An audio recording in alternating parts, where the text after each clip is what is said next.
जय श्री राम दोस्तों, स्वागत है आपका साधना शिक्षा एजुकेशन प्लेटफॉर्म पर। मेरा नाम पवन कुमार। माय डियर फ्रेंड्स, आज एक ऐसे महानायक की बात करने जा रहा हूं जो कभी भी असफल नहीं हुए हैं, जिनके पास अनेक गुणों का भंडार है। अष्ट सिद्धि नौ निधि के भंडार दाता श्री संकट मोचन हनुमान जी महाराज का आज जन्म दिवस है और उनके जन्मोत्सव के पावन अवसर पर आप सभी को हार्दिक हार्दिक शुभकामनाएं। और हनुमान जी महाराज आपकी सभी मनोकामनाएं पूरी करें। हनुमान जी महाराज से हमें बहुत कुछ सीखना चाहिए और जो कोई भी व्यक्ति हनुमान जी महाराज से सीखते हैं वो जीवन में अवश्य सफल होते हैं। तो मैं आज बात करने जा रहा हूँ 8 ऐसे गुणों की जिनको सीखकर आप अपने जीवन को सफल बना सकते हैं। तो नंबर 1 में बात करूंगा संवाद कौशल। माय डियर फ्रेंड्स, आपने देखा होगा हनुमान जी महाराज का संवाद कौशल बहुत ही अच्छा है, क्योंकि उनके संवाद कौशल से उन्होंने बड़े से बड़े काम किए हैं। यहाँ पर बात करेंगे संवाद कौशल। संवाद कौशल में केवल बातचीत करने से नहीं होता, बल्कि बेहतर तरीके से बात करने से लगाया जाता है। आपने देखा होगा बालक बोलना तो 2 साल में ही सीख जाता है,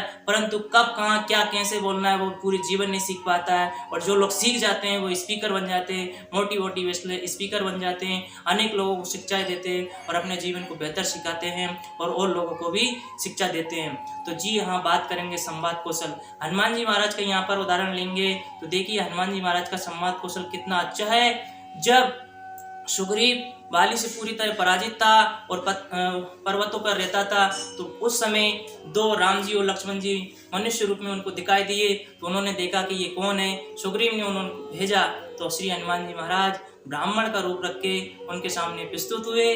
और आप सभी लोगों ने वीडियो में देखा होगा और रामचरितमानस में भी पढ़ा होगा कि किस तरह उन्होंने वाक चतुराई से अपने संवाद कौशल से अपने आप को परिचय कराया और उनके सामने ऐसे रिप्रेजेंट हुआ। पहले उनकी शक्ति बल कौन है, कहाँ है, कैसे है, ये सारी चीजें जानी और इसके बाद फिर उनसे परिचय किया। और सारी बात जानने के बाद फिर उन्होंने पहचान लिया कि ये तो मेरे श्री आराध्य भगवान राम ही हैं। और उनके सामने बातचीत करने के बाद में आगे बढ़े।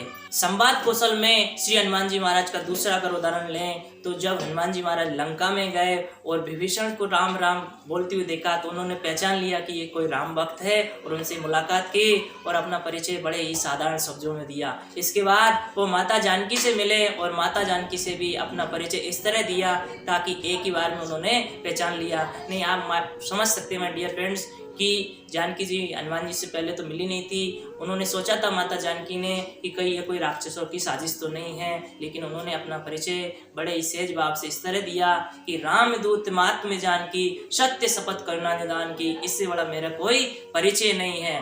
और इस तरह उन्होंने परिचय देकर अब आगे कंटिन्यू किया। फिर उन्होंने लंका दहन किया। देखिए माय डियर फ्रेंड्स, संवाद कौशल में मैं यहाँ पर आपको बताता हूँ माता जानकी से उन्होंने कितनी चतुराई से अपना परिचय दिया कि राम दूत मातु जानकी सत्य शपथ करना निदान की, और बड़े ही सहज भाव से परिचय दिया। लेकिन जब रावण से उनकी मुलाकात हुई तो परिचय बल बुद्धि और विवेक के साथ ऐसे दिया कि रावण को धमका भी दिया और अपने प्रभु का गुणगान भी कर दिया और उसके पूरे महल में अपना डंका बजा दिया। और बातों से ही नहीं, केवल उन्होंने अपने बल से भी पूरी लंका को जड़ा डाला। तो संवाद कौशल सीखना चाहिए श्री हनुमान जी महाराज से। दूसरी गुण जो हमें सीखना चाहिए, चतुराई। श्री हनुमान जी महाराज में कितनी चतुराई है, उनसे ये चतुराई वाला गुण हमको अवश्य सीखना चाहिए। हनुमान जी महाराज इतने चतुर है, आप माय डियर फ्रेंड्स समझ सकते हैं। जहाँ पर बल का काम जरूरत नहीं है वो वहाँ पर बुद्धि का प्रयोग करते हैं। यानी बल और बुद्धि को हमेशा बैलेंस रखना चाहिए। ये नहीं है आपके पास बहुत ज़्यादा बल है तो हमेशा बल ही लगाते जाइए। इसका एक उदाहरण ले सकते हैं। जब लव कुश के राम लक्ष्मण चारों भाइयों की लड़ाई हो रही थी तो हनुमान जी महाराज ने लड़ाई नहीं की, बल्कि उनको मन बुद्धि से पहचान लिया और देख लिया कि ये तो राम जी के ही पुत्र है, इनसे विजय पाना संभव नहीं है, और अपनी बुद्धि को लगा दी। यानी कि बड़ी चतुर आदमी, चतुर भगवान है ये, और इनकी चतुराई सारे गुण हमको अवश्य सीखना चाहिए। तीसरे जो गुण है सीखना चाहिए, आदर्शों के साथ कोई समझौता नहीं करना चाहिए। अपने जो भी आदर्श है उनके साथ हमें कोई समझौता नहीं करना चाहिए। इसका जीता जागता उदाहरण श्री हनुमान जी महाराज है, क्योंकि हनुमान जी महाराज ने आदर्शों से कोई समझौता नहीं किया। आप माय डियर फ्रेंड्स समझ सकते हैं, जब मेघनाथ ने हनुमान जी महाराज पर ब्रह्मास्त्र साधा तो हनुमान जी महाराज चाहते तो उस ब्रह्मास्त्र को काट सकते थे, लेकिन वो उसमें बंध गए, यहाँ तक कि उसमें मृत्यु का भी डर था, लेकिन उन्होंने हंसते हंसते ब्रह्मास्त्र का सम्मान किया, क्योंकि उन्होंने आदर्शों से कोई समझौता नहीं किया। क्योंकि यहाँ पर तुलसीदास जी ने कहा भी गा, ब्रह्मास्त्र तय साधा कपि मन कीन विचार, जो ब्रह्म शरण न माने महिमा मिटे अपार। अगर हनुमान जी महाराज ब्रह्मास्त्र का सम्मान नहीं करते तो महिमा मिट जाती, इसलिए आदर्शों से हमेशा कोई समझौता नहीं करना चाहिए।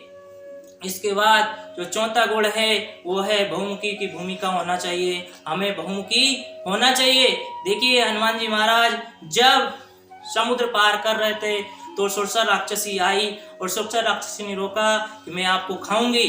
तो हनुमान जी ने बोला कि आप मुझे नहीं खा सकती हो, क्योंकि मैं अपने प्रभु का काम करने जा रहा हूँ, जब तक काम नहीं हो जाऊंगा तब तक मैं नहीं रुकूंगा। लेकिन सुरसा ने बोला कि मेरा ऐसा वरदान ही है कि मेरे मुख से हुए बिना कोई क्रॉस नहीं कर सकता। तो उन्होंने कहा ठीक, अगर ऐसा है तो ठीक है, आप मुझे मुंह में लो। सुरसा ने 1 योजन जब मुंह बढ़ाया तो हनुमान जी महाराज ने 2 योजन बढ़ाया, और जब सुरसा ने 4 योजन बढ़ाया तो हनुमान जी महाराज ने 8 योजन बढ़ाया। लेकिन जब देखा कि बात ऐसे बनने वाली नहीं है, हनुमान जी फिर बहुत छोटे हो गए और उसके मुख में प्रवेश करके उसका भी काम कर दी, उसकी भी बात रख दी और हनुमान जी महाराज की भी बात रख दी। तो इसलिए बहुमुखी होना चाहिए, जब जरूरत पड़े तो बड़ा रूप और जब जरूरत पड़े तो छोटा रूप। क्योंकि यहाँ पर इसका एक उदाहरण ये भी लग सकते हैं, सूक्ष्म रूप धरी शेय दिखावा और विकट रूप धरी लंक जरावा। यानी सूक्ष्म रूप धरकर माता जानकी को दिखाया, क्योंकि वो माता जानकी के सामने पुत्र समान प्रकट हुए थे, और विकट रूप धर के लंका को जला डाला। इसलिए हमें बहुमुखी होना चाहिए और श्री हनुमान जी महाराज से बहुमुखी का गुण सीखना चाहिए। हनुमान जी महाराज से 5वीं जो बात सीखने वाली है वो ये है, समस्या नहीं समाधान पे काम करो। My dear friends, Ram Ravan के युद्ध में एक समय ऐसा आया था, मेघनाथ ने राम जी और लक्ष्मण जी को नागपाश में बांध दिया था। तो उस समय सब लोग परेशान हो गए थे, लेकिन श्री हनुमान जी महाराज तुरंत गरुड़ जी के पास गए, क्योंकि उनको पता था कि नागपाश का निवारण श्री गरुड़ जी कर सकते हैं। वो तुरंत गरुड़ जी के पास गए और गरुड़ जी को लाकर भगवान को नागपाश से मुक्त करवाया। इसके बाद युद्ध के दौरान जब मेघनाथ के द्वारा चलाई गई शक्ति से लक्ष्मण जी मूर्छित हो गए थे, उस समय यहाँ तक कि प्रभु श्री रामचंद्र जी भी रोने लगे थे और राम जी का रो रो कर बुरा हाल हो गया था। लेकिन हनुमान जी से ये नहीं देखा जा रहा था, और हनुमान जी महाराज तुरंत उस समस्या पे समाधान की खोज निकाली उन्होंने। जैसे ही उनको पता चला कि लंका में एक सुषेण वेद है, उस वेद को घर सहित उठा लाए, और फिर जब उस वेद ने बताया कि संजीवनी बूटी लाना है, तो फिर वो संजीवनी बूटी लेने चले गए, और जब वहां पर बूटी नहीं मिली तो उन्होंने टाइम को खोटी नहीं किया, पूरे पर्वत सहित उठा लाए। इसलिए कह सकते हैं, कवन सो काज कठिन जगमाई, जो नहीं तात तो पाए। हे हनुमान जी, ऐसा कौन सा काम है जो आप नहीं कर सकते हैं? यानी कि इनके शब्दकोश में असंभव है ही नहीं है, इम्पॉसिबल्स इनकी डिक्शनरी में ही नहीं है। माय डियर फ्रेंड्स, ये 5वां गुण इनका महत्वपूर्ण है। इसके बाद मैं 6ठे गुण की बात करूंगा, जो कोई होना विशेष होता है, आत्ममुक्ता से बहुत दूर, या ये कह सकते हैं निरंकारी रहो, कभी भी अहंकार मत करो, किसी भी कितना भी सफलता प्राप्त कर लो, अपने जमीन से हमेशा जुड़े रहो। ये हनुमान जी का सबसे बड़ा गुण है। ये आप देखो इनके पूरे कैरेक्टर में ये बिल्कुल निरहंकारी रहे, इन्होंने कभी भी किसी बात का अहंकार नहीं किया। यहाँ तक कि जब वो लंका से माता जानकी की खोज कर लाए, लंका को जलाए, इसके बाद जब जामवंत जी ने हनुमान जी के बारे में प्रभु को बताया कि इन्होंने इतना इतना कांड कर दिया है, लेकिन फिर भी हनुमान जी ने बोला कि नहीं, मैंने ये कुछ नहीं किया। तब राम जी फिर बोले कि जामवंत जी तो बोल रहे कि आपने ही किया, लेकिन हनुमान जी बोला कि ये प्रभु मैंने नहीं किया, ये सब आपके नाम के प्रताप क्या है, इसलिए कभी भी नहीं रहना चाहिए। हनुमान जी महाराज हमेशा प्रभु श्री रामचंद्र जी को ही समर्पित रहते हैं और सारे कार्यों का क्रेडिट भगवान राम को ही देते हैं। ठीक है, श्री हनुमान जी महाराज जी 7वीं सीखने वाली जो बात है वो नेतृत्व क्षमता यानी लीडरशिप का गुण।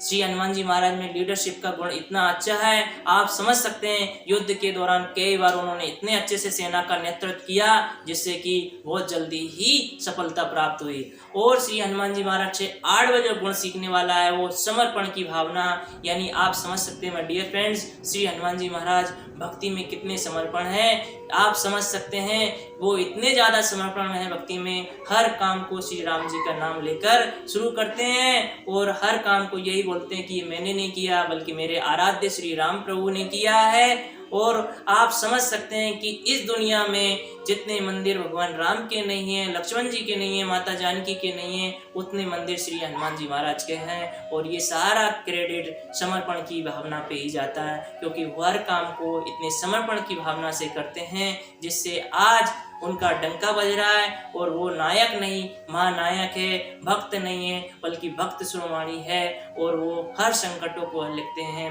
यानी संकट कटे मिटे सब पीरा, जो सुमरे हनुमत बलबीरा।